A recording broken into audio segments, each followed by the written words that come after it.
Hello and welcome to the channel. We're going to go over one of the ship designs that we've been using. We've been using Titan hull since we unlocked it. It just makes a huge difference with that size increase, of course. And you can do this with smaller ships, of course.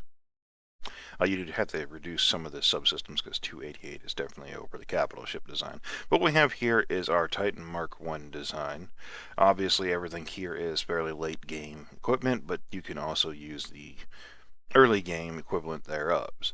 Uh, Instead of going with a few large weapons, what we've done, as you can see here, is we've gone with a number of, I guess you could say, small and medium-sized weapons to increase the DPS, which is rather significant even for a ship of this size.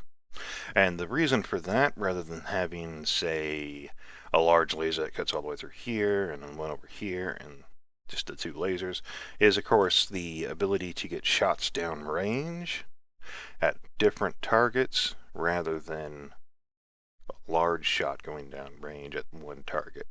So this really allows you to mop up enemy fleets, support fleets. And that's a huge difference there since for the most part, unless you have some really shoddy capital design, you're not going to run into too many situations where just a capital ship is enough to wipe out your fleet, even if it has support. Basically, the idea is that you wipe out their support fleet, then their capital ship is on its own, and you can just cut it down with everything you have.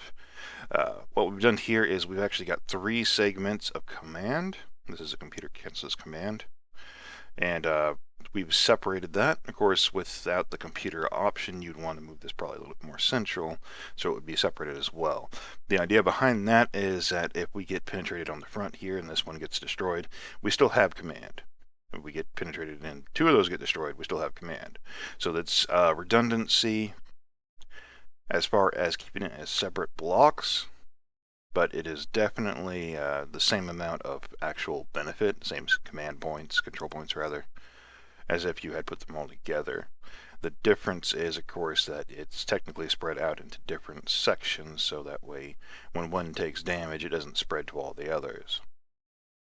And we've done the same with the shield, which, of course, on lower end techs, you're not going to have shields at all, which is probably where you'll make up in most of your interior points. And that is perfectly fine. And, of course, our supply is segmented as well, but it is also covering our command area. And of course, our fleet control is segmented as well, again covering the command area. So the basically gist is you throw in your power, put command on either side, start to fluff it out with supply and support around it. And this actually has construction bays, which of course you wouldn't have at early game, so that you can also cut out. And then you'll have your weapons and your engines. Engines, again, we did split those up. And of course you can see we also split up our power somewhat. So there's 3 different sections of power. But the engines we did split up into 4 engines rather than having one massive engine, which would have the same stat effects, the same actual gameplay effects. Sorry, there's 2 more here, these minor engines. But the again, the purpose of splitting it up is so that when you're taking fire from here, it doesn't just destroy the entire engine. It'll stop right here, and it might penetrate into these 2 sections here, and so on, but it still has to penetrate those separately.